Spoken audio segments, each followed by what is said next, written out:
ತಪ್ತೋ ಬ್ರಹ್ಮಚಾರಿ ಅಂತ ಛಾಂದೋಗ್ಯ ಉಪನಿಷತ್ತಿನ 4ನೇ ಅಧ್ಯಾಯದಲ್ಲಿ ಉಪಕೋಸರನ ಉಪಾಖ್ಯಾನದಲ್ಲಿ ಬರ್ತದೆ. ತಪಸ್ವಿ, ಚೆನ್ನಾಗಿ ತಪಸ್ ಮಾಡಿದ್ದಾನಿವನು ಅಂತ ಅದರ ತಾತ್ಪರ್ಯ. ಜಾಬಾಲ ಸತ್ಯಕಾಮ ಅನ್ನುವ ಗುರುವಿನ ಬಳಿ ಇದ್ದಂಥ ಈ ಉಪಕೋಸಲ ಅನ್ನುವನಿಗೆ ಗುರು ಉಪದೇಶ ಮಾಡಿರಲಿಲ್ಲ. ಆವಾಗ ಅವನ ಹೆಂಡತಿ ಹೇಳ್ತಾಳೆ, ಗುರುವಿನ ಪತ್ನಿ, ಈ ಬ್ರಹ್ಮಚಾರಿ ಉಪಕೋಸಲ ತಪಸ್ ಮಾಡಿದ್ದಾನೆ ಅಂತ. ತಪಸ್ ಮಾಡಿದ್ದಾನೆ ಅನ್ನೋದನ್ನ ತಪ್ತಃ ಅಂತ ಈಗ ಪ್ರಯೋಗ ಮಾಡಿದ್ದಾರೆ. ಮುಂದೆ ತಪ್ತೋ ಬ್ರಹ್ಮಚಾರಿ ಅಂತ ಅಗ್ನಿಗಳು ಕೂಡ ಹಾಗೆ ಹೇಳ್ತಾರೆ.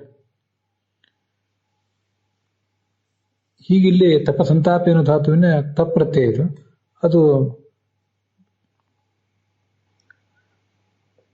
ಕರ್ತರ್ಥದಲ್ಲಿ ಬಂದಿರುವಂತಹ